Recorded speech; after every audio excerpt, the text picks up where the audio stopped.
या व्यवस्था से अपने आप को चुनकर मुखिया बनाने वाले नीतीश कुमार की मानसिक स्थिति की जांच हो। मानसिक तौर पर नीतीश बाबू की स्थिति ये नहीं है कि कोई भी निर्णय वो स्वयं से ले पाए। जो लोग मुख्यमंत्री के बारे में ऐसा कह रहे हैं वो खुद ही मानसिक रूप से दिवालिया होंगे, इसलिए इस तरह की बात बोल रहे हैं। दुर्गति तो उनको माता पिता जी कर चुके हैं, वही याद आती है उनको। कंबल वाले किशोर जी, आप माननीय नीतीश कुमार जी पर व्यक्तिगत टिप्पणी करते हैं। माननीय नीतीश कुमार जी ने आपको घर में रखा, आपने पिता तुल्य कहा, राजनीतिक रूप से निर्लज्ज हैं।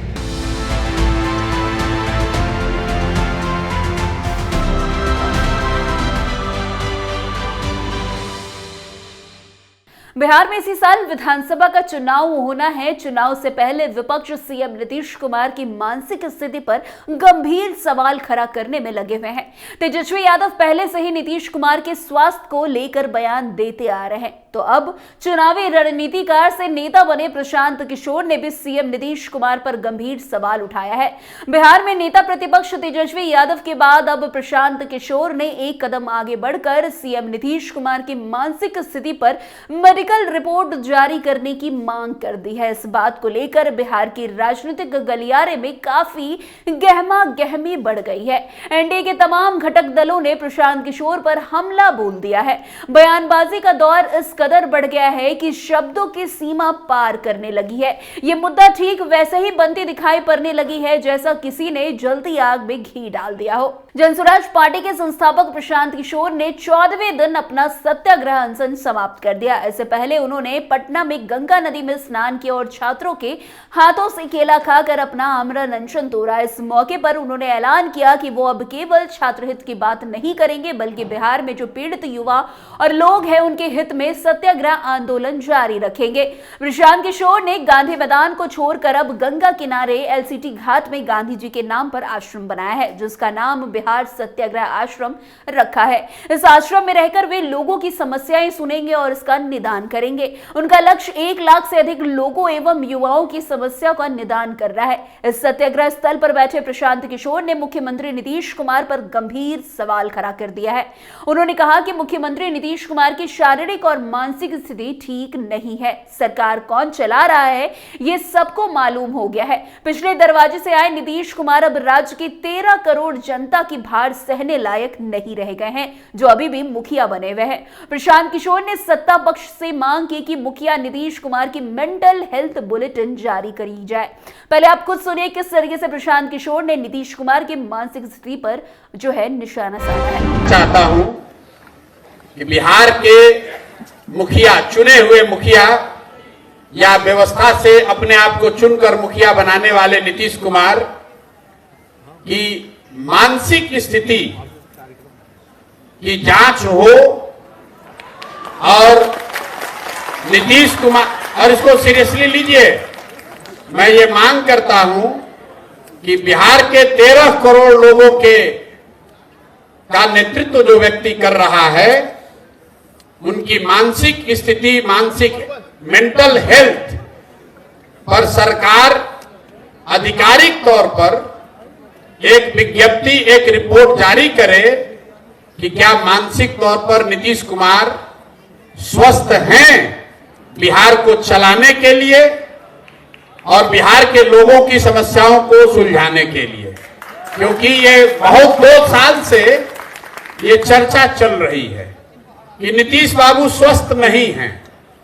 पिछले 14 दिन के अनशन में कई माध्यमों से जो मुझे समझ में आई बात कि शायद मानसिक तौर पर नीतीश बाबू की स्थिति ये नहीं है कि कोई भी निर्णय वो स्वयं से ले पाए। तो मैं आपके माध्यम से इस आश्रम से पहली मांग रखता हूं कि यहां पर मेडिकल पैनल बने, सरकार खुद से बनाए, अपने ही डॉक्टर से जांच करवाए, लेकिन कम से कम ये बताए कि नीतीश बाबू की मानसिक स्वास्थ्य की स्थिति क्या है।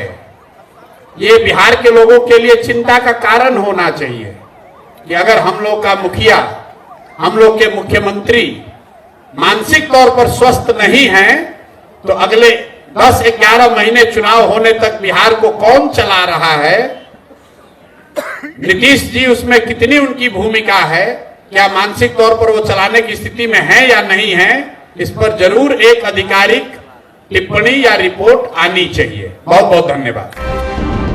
वहीं इस बात को लेकर एनडीए के तमाम घटक दल प्रशांत किशोर पर बरस पड़े हैं। राष्ट्रीय लोक मोर्चा के सुप्रीमो एवं राज्यसभा सांसद उपेंद्र कुशवाहा ने प्रशांत किशोर पर पलटवार करते हुए कहा कि प्रशांत किशोर का खुद मानसिक स्थिति खराब हो गया है। मुख्यमंत्री गांव में जा रहे हैं, लोगों से मिल रहे हैं, 18 से 22 घंटे काम करके अच्छे ढंग से बिहार चला रहे हैं। ऐसे मुख्यमंत्री पर सवाल उठाने वाला खुद मानसिक रूप से दिवालिया है। पहले आप खुद सुनिए क्या कुछ कह रहे हैं उपेंद्र कुशवाहा। जो लोग मुख्यमंत्री के बारे में ऐसा कह रहे हैं वो खुद ही मानसिक रूप से दिवालिया होंगे, इसलिए इस तरह की बात बोल रहे हैं। मुख्यमंत्री जी गांव में जा रहे हैं, लोगों से मिल रहे हैं, ग्राउंड जीरो पे जा रहे हैं, 18 घंटा 22 घंटा 24 घंटा काम कर रहे हैं और इतना अच्छा ढंग से सरकार का सब काम हो रहा है, उसके बावजूद कोई इस तरह की बात कर रहा है तो समझ लीजिए वह खुद ही मानसिक रूप से दिवालिया होगा। तेजस्वी यादव ने भी मुख्यमंत्री नीतीश कुमार की यात्रा को दुर्गति यात्रा बताया और कह रहे कि इतना देखिए आरजेडी तो दुर्गति शब्द का पर्याय ही है, इसलिए उनको और कुछ नज़र नहीं आएगा, दुर्गति ही नज़र आएगी हर जगह। चाहे सत्ता में रहे हों तब बिहार को दुर्गति में पहुंचा दिया था इन लोगों ने, और हमेशा इन लोगों का कोई भी काम है तो दुर्गति दुर्गति दुर्गति ही है, इसलिए हर जगह उनको दुर्गति नजर आती है। वैसे प्रशांत किशोर के उठाए सवाल पर हम पार्टी के संस्थापक पूर्व मुख्यमंत्री एवं केंद्रीय मंत्री जीतनराम मांझी ने भी प्रशांत किशोर पर उल्टा सवाल दागते हुए कहा कि वे इधर उधर करके पैसे वाले हो गए और नीतीश कुमार पर सवाल उठा रहे हैं।